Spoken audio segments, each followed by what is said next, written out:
นึงจะได้ผมเราเฮ็ดนะโอ้นี่คือแอม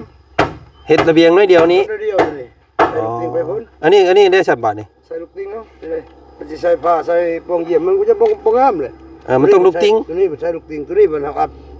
มันก็มันหอมโพดเนาะตัวนี้เธอว่าเฮาจะเฮ็ดแบบคันนี้เลยใส่ลูกติงอันนี้ลูกติงมานี่เนาะแล้วก็อันนี้ครึ่งนึงเนาะงามอ้อมฮอดพุ่นอ้อมฮอดตัวพุ่นเลยแต่พุ่นน่ะปิดเลยบาดนี้ปิดตัวนั้นเราก็ใส่ลูกติงตัวน้อยๆนะห้องอยู่ไสบาดนี่ห้องอยู่นี่อ๋อห้องนี่กั้นปึ๊กจึกไปฮะประตูเข้าทางไหนอ๋อประตูเข้าอยู่นี่ติดกับตัวนี้เลย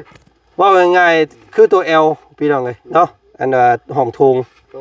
จั่วไปพุ่นออกนอกก็ได้เนาะก็ได้ก่อนจะเข้าในก็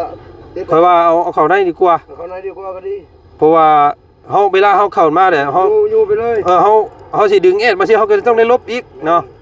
มันยันมันเกะกะขึ้นมาแล้วอยู่ไปพุ่นเลยแม่นครับย่างขึ้นมาปุ๊บแล้วก็อยู่เลยอยู่เข้าเลยเนาะแม่นแหละเอาเข้าในซะงามเอาขึ้นช่องเบิ่งหลังคาแล้วก่อนโอ้โธ่พี่น้องเอ้ยเนาะวิวทิวทัศน์ธรรมชาติเนาะอันงดงามพี่น้องเอ้ยเขียวสะอุ่มเนาะลำทุ่มนั่นแม่นผู้ดวงชื่อเพิ่นพี่น้องเอ้ยผู้เซโปนเนาะยังบ่ได้สีขาวเจ้าว่าอยากได้สีชมพูเลยเนาะยังบ่ได้สีทาลงพื้นยังบ่มีสีทงพื้นดีใจนำแน่น้องเด้อในที่สุดความฝันของน้องก็เป็นจริงเนี่ยเนาะมีสีทาบ้านแล้วพี่น้องเอ้ยเนาะเห็นพ่อเจ้าบอกมื้อนั้นว่าน้องนั่นคำว่ามีลูกมีผัวน่ะสิมาปลุกเฮือนอยู่พี่แล้วแม่นบ่แต่ต้องไปอยู่เฮือนผัวแล้วเอ้าคือแล้วมันมาอยู่พี่บ่ได้บ่ได้ชุมลายแล้วเธอต้องไปอยู่เฮือนผัวหมดเด้ขนาดหมู่ชุมน้องเขาเจ้าเอาผัวก็ต้องได้อยู่เฮือนผัวหมดน้องก็คือ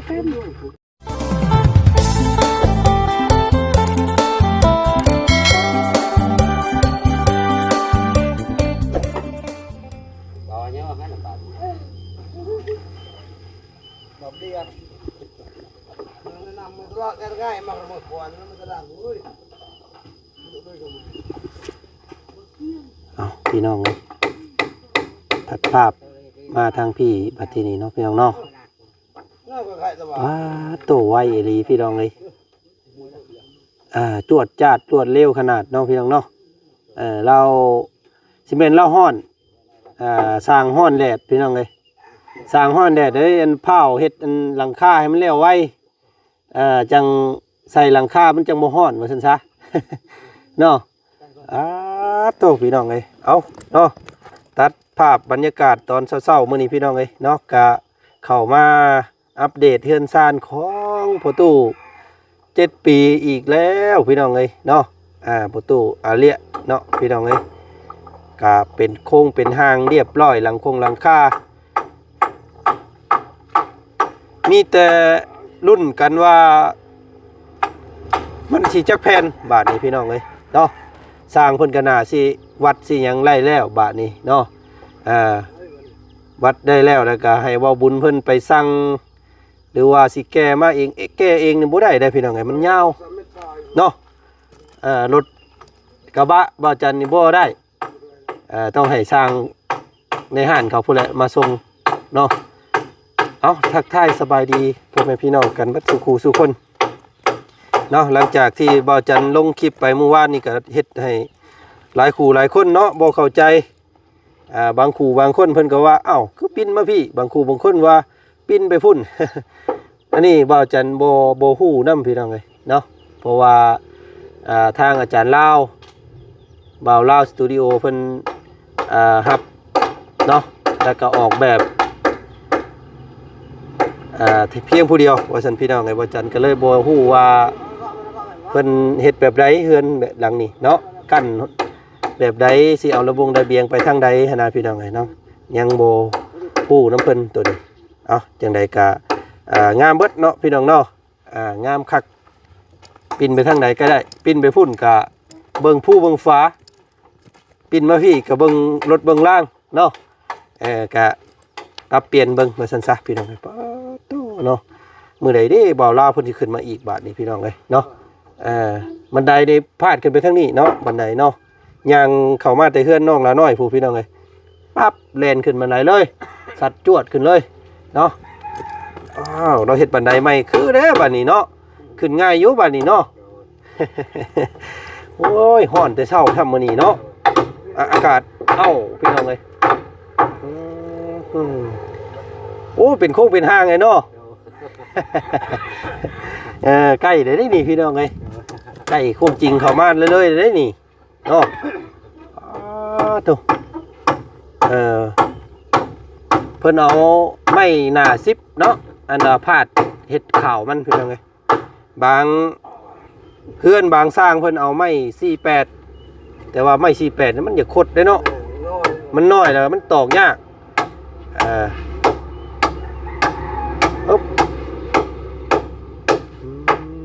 พี่น้องเอ้ยเอาบาทที่นี่เนาะค่าสังกะสงกะสีบาทนี้ก็ทางสร้างเพิ่นก็คือสิวัดสิหยังได้แล้วบาทนี้เนาะใส่ก่อนตัวนี้ก่อนใส่ตัวนี้ก่อนไล่ตัวมุมหน่อยมันนี้เนาะมุมหน่อยเฮ็ดเลยตัวนี้เพราะนี่มุมบันไดนี่เห็นบ่โอ้ก็เทิบไปนี่อีกเลยโอ้สิเฮ็ดลงไปนี่อีกบ่ห้วยมันมีซิกตัวนี้ไปอีกนี่ลงมุงไปพุ่นนี่ก็มาอีกก็แล้วก็อันนี้อันนั้นมันซื้อตัวนี้เนาะข่าวอันนี้เพิ่นซื้อมันหลายซิกหลายเซกแน่พี่น้องเอ้ยเนาะเฉพาะแผ่นยาวๆนี่คือสิประมาณจักแผ่นได้18บ่เบื้องละ6เบื้องละ8เบื้องละ9 7เมตรถึงว่า9แผ่นเบื้อง18แผ่นตัวยาวโอ้มันยังไว้ตัวน้อยตัวยาวนี่อันข้างละ18ข้างละ8ข้างละ9บ่เว้าผิดเด้อพี่น้องเอ้ยบ่ผิดบ่ถูกละบาดเฮ็ดอันมันก็ต้องใส่หางดินนะอยู่นี่เนาะใส่ท่อน้อยเจาะบ่เกี่ยวท่อตัวนี้บ่เกี่ยวบ่บ่เกี่ยวตัวนั้นละมุงมันสอดเนาะมันสอดลงพี่เนาะกลายมาพุ่นตัวนี้ละมันอยู่มุงนี่เฮาพีโอ้บ่ต้องใส่ท่อโอเคพี่น้องเอ้ยเนาะเฮ็ดตลบลงไปพุ่นซื่อๆจั่วลงไปพุ่นน้ำตกลงพุ่นเนาะประตู7ปีอาบอยู่พุ่นเลยเวลาฝนตกมากินข้าวแล้วว่ามื้อนี้ตอนเช้าเอายังให้เพิ่นกินปลาน้อยปลาน้อยเอามาใส่ไปตีมองไปตีมองไปตีตอนไหนไปเช้าโอ้ได้ปลาไหมเพิ่นกินมื้อนี้เนาะกินปลาใครอยู่ไฟมาอยู่มื้อนี้พี่น้องนะปุ๊บตรวจจัดห่อนขนาดเลยพี่น้องเลยเนาะเพื่ออะไรไข่ย่อยแต่พอน้องมันหลาน้อยเพิ่นก็ได้เท่าเลยขึ้นลงจักปีก่อนนะพ่อนะ50ปลา57แล้วปรีซ้ำกันนะกับอัน68เนี่ยกับพ่อวาจันทร์ซ้ำกันเลยพี่น้องเลยเนาะพ่อวาจันทร์ก็ประมาณ50กว่านี่แหละคือกันเนาะเบิ่งแล้วก็ยังพ่อๆกันอยู่ซ้ำกันกับพ่อวาจันทร์นะพ่อน้องหลาน้อยเพิ่นเนาะยังแข็งแห้งดี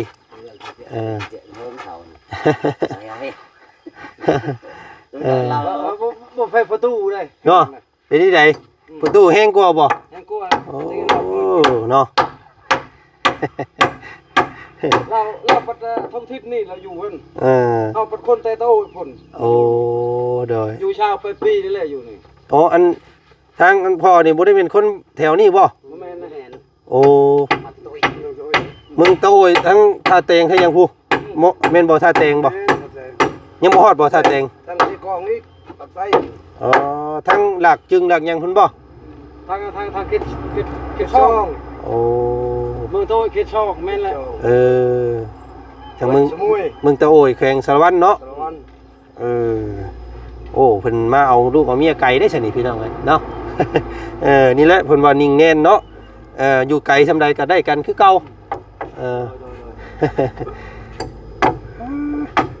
บ่ลบลูกเต่ามาอยู่นี่ก็ดีอยู่ลูกมาแต่ชาวบ้านก็พูดก็บ่ลบเป็นนายเป็นน้องเป็นลูกเป็นเต่าคือเก่าเนี่ยหักแพงกันไว้เนาะไปหามาแวะกันมีโอกาสเมื่อพุ่นก็แวะดินแวะแอนน้ำพวกลูกได้แต่ส่วนหลายพวกลูกนี่แหละสิมาแวะเรื่อยแน่เนาะ เฮือนประตูงามไปที่ยังมาแวะเรื่อยแล้วบาดนี้เนาะมาส้นผ้าส้นผลน้ำได้นี่พี่น้องเอ้ย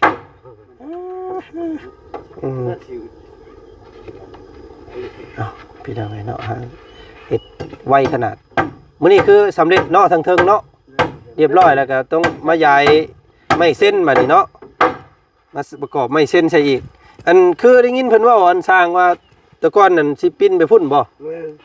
อ๋อ มันคืนนี้จนเราโทรหาว่าจะแจ้งนั้นเด้อบ่จันเด้อมื้อนี้มาบ่จันมาสบายให้แน่บ่เข้าใจแน่บ่มาคืนนี้ว่าเจ้าก็แจ้งบ่จันนะเพิ่นมาอธิบายให้แน่ โดยแต่สรุปแล้วเพิ่นให้เฮ็ดได้บาดนี่ เดี๋ยวนี้เลยเพิ่นว่าสิเปลี่ยนระเบียงทางนี้อีก ระเบียงในเฉพาะตัวนี้เนาะ แม่ตัวนี้แหละมีแต่ครึ่งนึงสิได้เพิ่นเราเฮ็ด โอ้ นี่คือแอม เฮ็ดระเบียงน้อยเดียวนี้ เดียวนี่ใส่ลูกติงไปพุ่น อันนี้ได้ฉบับนี่ ใส่ลูกติงเนาะนี่มันสิใส่ผ้าใส่ปองเยี่ยมมันก็จะบ่งามเลย มันต้องลูกติ้ง ตัวนี้มันใช้ลูกติ้งตัวนี้มันหักอัด มันก็มันหอมโพดเนาะ ตัวนี้เธอว่าเฮาจะเฮ็ดแบบคันนี้เลยใส่ลูกติ้ง อันนี้ลูกติ้งมานี่เนาะแล้วก็อันนี้ครึ่งนึงเนาะงาม ฮอดพุ่น อ้อมฮอดตัวพุ่นเลยแต่พุ่นน่ะปิดเลยบัดนี้ ปิดตัวนั้นก็ใส่ลูกติ้งตัวน้อยๆน่ะ อ๋อว่าง่ายๆเด้อพี่น้องเนาะเดี๋ยวว่าจัน เอาแบตประตู อันบ่ฮู้แต่ก่อนก็บ่ฮู้น้ำเบาลาวเพิ่นคือลูกติ้งนี่ไปนี่เนาะไปนี่บันไดขึ้นหันลูกติ้งไปหันแล้วก็ฮอดหันครึ่งนึงว่าง่ายๆทั้งนี้นี่เป็นโล่งแล้วแนมเบิ่งน้องแล้วน้อยได้สบายเนาะเป็นบ่แนมทางพุ่นได้สบายเลยทั้งนี้ปิดบ่เลยเนาะแถวนี้ใส่ปองเยี่ยม ต้องเยี่ยม 1เนาะตัวนี้บาทนี่ นี่แหละใส่ ใส่ปองเยี่ยมอีก1 เยี่ยม1 ห้องอยู่ใส่บาทนี่ ห้องอยู่นี่ อ๋อห้องนี่กั้น กันตัวนี้ ปึ๊กจึกไปหันประตูเข้าทางไหนอ๋อประตูเข้าอยู่นี่ ติดกับตัวนี้เลย ว่าง่ายๆคือตัว L พี่น้องเอ้ยเนาะอันห้องโถง ต้องส่งตัวนี้ จั่วไปพุ่นเกี่ยวไปพุ่นเนาะประตูเพิ่นนอนอยู่นี่ก็ได้เนาะลูกหลายคนพ่อกับแม่นอนในลูกนอนข้างนอกนี่ก็ได้พวกว่าว้าเท่าซำนี้ได้ก็ยังสิเฮ็ดอยู่ อยากน้องเอาต่อมุ่งปล่อยเลย อันนี้ อันนี้ ใส่ปงเยี่ยมนี่เนาะ เยี่ยม อันนี้ปงเยี่ยมพอได้คลองซองแอดออกมานี้ทั้งนี้ปิดเลยบ่ทั้งนี้ปิดเลยโอ้เข้าใจแล้วบาดนี้พี่น้องเอ้ยเข้าใจแล้ว ช่องบาทใช้ยูนิค เอาไปนั่นบ่โอ้เฮ็ดอันขังอยู่นี่อีกแล้วก็ปิดอันเพนชลาขึ้นนี่อีก จำพูด อ๋อ แห่งกว้างแห่งกว้าง เดี๋ยวเบิ่งสิสอนขึ้นไม้เด้อบาดนี้ย่างขึ้นมาเนาะย่างขึ้นมาจึกเปิดประตู เปิดประตู นี่ต้องเอาเข้าในบ่ เข้าในก็ได้เข้านอกก็ได้บ่เกะกะดอกเขาว่าเม็ดนึงกันนี่เม็ดนึงประตูมีที่60ซื้อ2 บาทเลย เข้ามาออกนอกก็ได้เนาะ นอกก็ได้ก็จะเข้าในก็ เพราะว่าเอาเข้าในดีกว่า เข้าในดีกว่าก็ดี เพราะว่าเฮาเวลาเฮาเข้ามาเนี่ยเฮา อยู่ไปเลย เฮาสิดึงเอ็ดมาสิเฮาก็ต้องได้ลบอีกเนาะมันยันมันเกะกะ ขึ้นมาแล้วอยู่ไปพุ่นเลย แม่นครับย่างขึ้นมาปุ๊บแล้วก็ อยู่เลย ยู่เข้าเลยเนาะแม่นแล้วเอาเข้าในซะงาม เอาออกนอกแล้วยันไว้ว่ามันพอดีเฮาสิได้ลบอีกนะทำดึงเนาะ จันมาสบายนะสิ่งคุณช่องมาเลยถือว่าเขาจะเฮ็ดก็ยากเลยต้องเลยฮู้ฉะนั้นมาแก้ไขไม้อีกตัวนั้นบ่ถึกเลย ปั๊บเนาะมันมั่งเลยมันเสียเวลาเนาะ เวลาไม้ก็เสียเขางัดไปงัดมามันแตกแม่นเอาอันนี้เอาเข้าในซะเนาะเอาใบประตูเข้าในใบประตูเข้าในพอดีแหละเฮาย่างขึ้นมาแล้วซุกเข้าในเลย ได้เสร็จแล้วจำไม่เจอแล้วรวยกันละแล้วปุ่งตะกี้เอาลงลบเลยลบเลยเว้ย5 เซนเลยลบเลย5 เซนเนี่ยเลยมีตัวลบอีกเลย เอาพอเข้าใจแบบแผนแล้วบัดนี้เนาะสรุปแล้วใครเข้ามานี่ทั้งนี้มันโล่งเลยอันนี้ก็ ลายตัวนี้ ทำก็ได้ ลายตัวนี้จะลองอยู่เจอ แต่ว่าพี่บัดเป็นนั้นว่าลูกติ้งเนาะเป็นเนาะลูกติ้งแล้วครับมันก็ แม่นบ่ซื้องามบ่แบบนี้ งามเข้าในเนาะ ตัวนี้ใส่บงเยี่ยมมั้งเป็นบ่ โดย ใส่ประตูวงใหญ่นั้น แล้วที่ว่าเป็นห้องโถเลยตัวนี้นะ แน่น มีแต่อัดห้องคันโซมตัวนั้นสิ อืม เป็นห้องโถตัวนี้มีเป็นระเบียงเลยตัวนี้ อืม เป็นปีนตรงนึงอันนี้ใส่ความ บ่ลาเพิ่นให้เฮ็ดแบบประมาณแบบนี้บ่เพิ่นบอก บ่ให้เฮ็ดเต็มนะตัวนี้นะใส่ลูกติงนะ อืม แต่ตรงนึง โดยเอาก็แล้วแต่ทางเบาลาวเพิ่นนั่นแหละพี่น้องเนาะเบาลาวเพิ่นทางเฮ็ดตามจุดประสงค์ทางแม่เพิ่นเนาะแม่เพิ่นเป็นผู้ที่ประกอบส่วนเกือบจะเบิดหลังเลยพี่น้องเอ้ยเนาะก็เอาตามเพิ่นนั่นแหละ จะมิดว่าเฮาใส่ลูกติงตรงนึงครั้งนั้นแต่เฮาอัดใส่ประตูใหญ่ทางนี้อัดตัวนี้ อืม เยี่ยมวงใหญ่ตัวนี้อันนี้มันเป็นแผ่นแบบนี้เฮาก็ใช้ตัวนี้อัดตัวนี้เลยมันงามนะ ตัวนี้เนี่ยมันบ่ได้ปิดเบิดเนาะ บ่ได้ปิดมีแต่เฮาใส่เครื่องนึง ใส่ลูกติง แต่งนึงตัวนี้ อ๋อ แต่งเครื่องนึงใส่ประมาณ แต่งเฮ็ดให้มันกันฉาดเนาะ แม่ จั่วลงมานี้แต่งคอยงามอ้อลึเนาะ ประตูเฮ็ดได้ก็เอาแล้วเนาะประจักษ์เข้าใจอยู่บ่เพิ่นบอกเพิ่นเว้านี่เข้าใจอยู่เนาะ เข้าใจ เออ เอาไว้ได้เตะดอกเฮา อืม เอาแบบใดก็ แบบใดก็เฮาอยู่ พอมันบ่หัวใส่หัวแล้วพอเนาะ โดย เอ้ยสีนี่สีสังกะสีนี่เราอยากได้สีแดงพี่น้องไอ้แดงเข้มแล้วบ่ ลงจำลาวคนนี้ว่าขึ้นไม่ไหวเด้อจะได้พาเชลายัดไม้ปันลมเฮาจังมุงเลย อืม แดดได้ว่า บ่มีเชื้อรานี่ก็มุงบ่ได้เนาะ วัดซื้อจะให้ซื้อมารถ เอาคำว่านั่นก็มันนั่นแก้ไขกันได้อยู่ให้ทางมาบุญเพิ่นซื้อมาก่อนก็ได้จัก3 ตับ 4 ตับเนาะมันจังพอได้มันจังได้ใช้คำสั้นเด้อถ้าเว้าลาวแล้วมันยันจักเราสิขึ้นมามื้อใดเนาะก็ยันว่าฮ้อนแบบนี้ได้เนาะคำว่าใส่สังกะสีได้เย็นจ้อยๆได้นี่เฮ็ดเวียกเฮ็ดงานฝนตกก็เฮ็ดได้ ตกก็เฮ็ดได้อยู่ เนาะ วันนี้ฝนตกจ้วงแล้วก็ หนีเนาะ เบิ่งพี่น้องเอ้ยอุ๊บโอ้มันบ่ฮักบ่นี่เนาะอุ๊บตุ๊พี่น้องเอ้ยเอาขึ้นช่องเบิ่งหลังคาแล้วก่อนโอ้โธ่พี่น้องเอ้ยเนาะวิวทิวทัศน์ธรรมชาติเนาะอันงดงามพี่น้องเอ้ยเขียวสะอุ่มเนาะลำอุ้มทุ่มนั่นแม่นผู้ดวงชื่อเพิ่นพี่น้องเอ้ยผู้เซโปนเนาะก็ถือว่าวิวงามขนาดพี่น้องเอ้ยเนาะถ้าว่าเป็นดินของเราปึ๊ดนี่ยังบ่ว้าได้นี่เนาะปลูกผักปลูกมีปลูกขั่วปลูกสวนยังสิงามพี่น้องเอ้ยแต่ก็โอ้ยสำนี้ก็ถือว่าหลายละพี่น้องเอ้ยเนาะเพียงพอต่อครอบครัวของเราผู้เน้นนะงานแบบว่าละเอียดพี่น้องเอ้ยงานแบบบ่มีบลุ่มบ่รวยเนาะใส่คือใส่คางเพิ่นก็ใส่ซองพี่น้องเลยเพราะว่าเป็นคางคู่คือคู่ไปเลยเนาะมันจังแน่นหมายว่ามาตรฐานเฮือนซ่านเลยพี่น้องเลยบ่แน่นก็ดี ฮะโมเน่นว่าจังใดพ่อประตูเลย น้อยเล็กเนาะ โมเน่นคือแขวอันเฮ็ดโมเน่นคือแขวเล่าเลยป่ะ เรากับพอแล้วนี่มันมือหนึ่งชิบปลายเทื่อ ฮะเม่นบ่เอ้ยเม่นบ่ บ่ได้เนาะ เนาะบ่ได้ จับขึ้นแล้วจับเนาะตีนน้อยเจ็บใจเลยแขมน้อยยันมันเหยียบครึ่งหนึ่ง ผู้ว่าหยอกแล้วก็หัวเลยพี่น้องดาวกันเนาะบ่ได้ให้บ่ได้เครียดผู้ใดมีความให้ความเครียดไผดอกเบิ่งคนอารมณ์ดีตลอดเนาะจนอารมณ์ดีเนาะเพิ่นตั้งชื่อให้เราผู้จนอารมณ์ดีแล้วว่าพี่น้องเอ้ยเนาะเอาอีกสักหน่อยนึงก็พักเที่ยงได้นี่ฮ้อนได้นี่เนาะหากะ 10:00 นเช้าพี่น้องเอ้ยตอนนี้เอาก็แปลงโครงแปลงห้างให้มันเรียบร้อยแล้วให้ทางบ่บุญเพิ่นสั่งหลังส่งกระสีมาใส่พี่น้องมันจังบ่ฮ้อนเนาะโอ้เมียเราผูกไปนั่งคอยอยู่ทางพี่น้องว่องไวตัวฮ้อนบ่ไหวคืออะไรไข้ย่อยออกได้พี่น้องเอ้ย ใส่บ่ใส่เสื้อแขนยาวบ่พ่อเจ้า ห้อน โอ้พี่น้องไงเนาะมันยังฮ้อนแล้วแบบนี้ มันแห้ง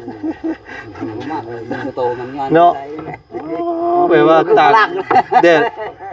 แบบนี้เลยเนาะ เรื่องย่างกันนี่แหละ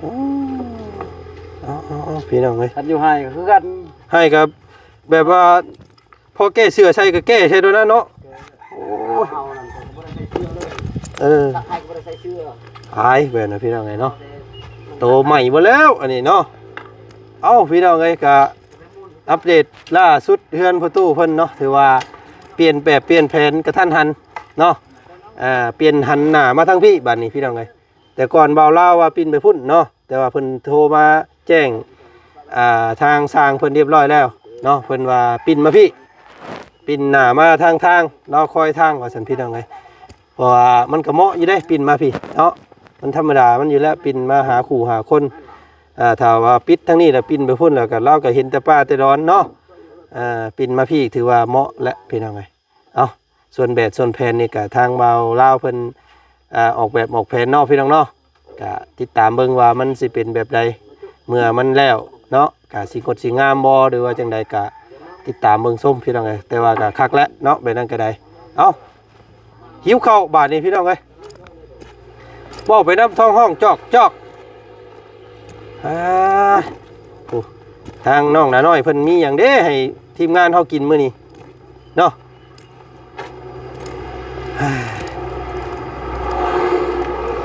สร้างคุณอยากกินหล่อเลย ฮะ ว่าเห็นเบาบุญบันปลาเอาหล่อยสร้างกิน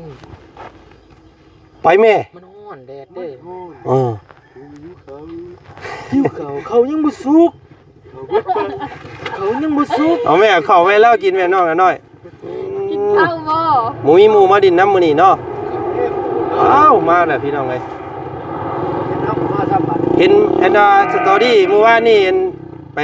นั่นบ่ โดย บ้านเขาแล้วแหละ แล้ว อ้าย แล้วละนาบ่ลายนา บ้านเอาบ่นี่น่ะบ้านเอาบ่ขึ้นนำเอา น้ำ อ๋อแบบซักจุบเอานี่บ่ มีน้ำเด็กก็เลยต้องสั่ง เอาแล้วว่าไทยแล้วเฮาวานน่ะคาดถมเลยบ่ได้บ่ เพราะว่าบ่มีน้ำปีกายนี่มีน้ำว่า อืม สั่งเอา ตายบ่เห็นซ้ำป้าลุงเพิ่นบ่เห็นซ้ำบาดนี้พี่น้องเอ้ยเนาะบ่ ไป เห็น แต่เช้าดิประมาณ8 โมงเมื่อแล้วล่ะกระเป๋าหนึ่ง เข้าเบิดเป๋าหนึง แม่นเป๋าหนึ่งหมดเป๋าหนึ่ง พี่น้องเอ้ยแล้วเบิดคักแล้วบ่บาดนี้ แล้วหมด มีแต่ถามันออกอย่างเดียวถ่ายคักถ่าเกี่ยวพุ่นแล้วบาดนี้เนาะ บ่ทันเห็นซ้ำพี่น้องบ่เห็นวิธีน้องเพิ่นเฮ็ดเวียกซ้ำเนาะเอาบ่เป็นหยังปีหน้าปีในเพิ่นแหละสิมาเจาะเบิ่งใหม่อีกเพิ่นสิฮอดปีหน้าเนาะพี่น้องเอ้ย ยังบ่ทันดำ มื้อใดแหละอันเพิ่นสิทาสีเฮือนเจ้า ถ้าแล้วเฮือนประตูนี่ก็ เพราะว่าสร้างจ้างบ่มีเนาะต้องให้พ่อเจ้าเฮ็ดอย่างเดียวเนาะ โดย เฮ็ดผู้เดียวเลยเอาซื้อมาแล้วบ่สีเอาสีหยังก็ สีบัวยังบ่ได้สีขาว เจ้าว่าอยากได้สีชมพูเลยเนาะ แม่ยังบ่ได้สีทาลงพื้น อ๋อยังบ่มีสีทรงพื้น ก็เลยยังบ่ได้ทา ต้องรองพื้นนี่ลักๆนี่เกือบจะ3หรือว่า4ผู้ใดพี่น้องเอ้ยเนาะเพราะว่าเฮือนเรามันสูงแล้วก็กว้างต้องทารองพื้นก่อนเนาะเอาดีใจนำน้องเด้อในที่สุดความพันของน้องก็เป็นจริงเนี่ยเนาะมีสีทาบ้านแล้วพี่น้องเอ้ยเนาะเห็นพ่อเจ้าบอกมื้อนั้นว่า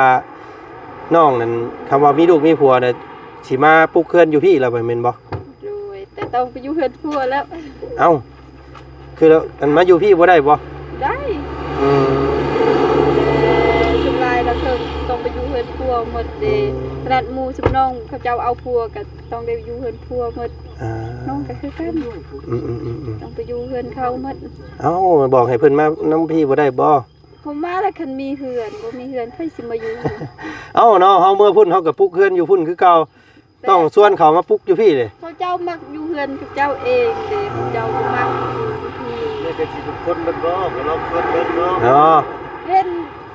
ผู้คนเลยไปอยู่แต่เฮือนผัวจักเขาเว้าว่าอยู่เฮือนเมียแล้วทุกข์เขาว่า อ๋อแบบว่ายันพ่อเฒ่าไม่เฒ่าอันใช้งาน แม่ โอ้ ญาติจุกน้องให้กระเต็กเนาะ เจ้าบ่ญาติเมียถูกบ่ข่อยให้ผู้หญิงได้ว่าสิสำนิจะเฮ็ด อ้าว ข่อยบ่ได้บ่ เขาบ่ย่านเนาะ ชวนหลายผู้ชาย เห็นแต่นอนเว้น นี่น้องไงเอาเนาะเรื่องอนาคตก็ยังบ่ฮู้น้องเนาะ โดย จักสิได้ไปอยู่พุ่นหรือว่าอยู่พี่ก็อยู่ไสก็อยู่ได้เนาะขับที่อยู่ได้ขับใจอยู่ยากเนาะน้องเนาะเอาโชคดีน้องเด้อขอให้พวกพ่อคนดีด้วยกันเนาะ โดยสาธุ เอาลาก่อนค่ะกินข้าวก่อนเนาะสบายดีแล้วน้องเด้อเนาะขอบใจหลายๆพี่น้องไงเนาะเอาไปวันนี้ก็มีแต่เพิ่นท่าทางกระสีเด้อบ่บุญเด้อเพิ่นว่าความตัวยาวนี่ข้างละ18แล้วก็บ่รวมตัวซิกแซกล็อกเล็กเมียงน้ำมันนั่นก็อีกประกอบไปแกกเบิดหลายเติบอยู่เราอ่ะพี่น้องเนาะเอาไปก่อนคลิปนี้พี่น้องไงเจอกันใหม่คลิปหน้าได้กันคลิปนี้ลำลาก่อนสบายดีเด้อ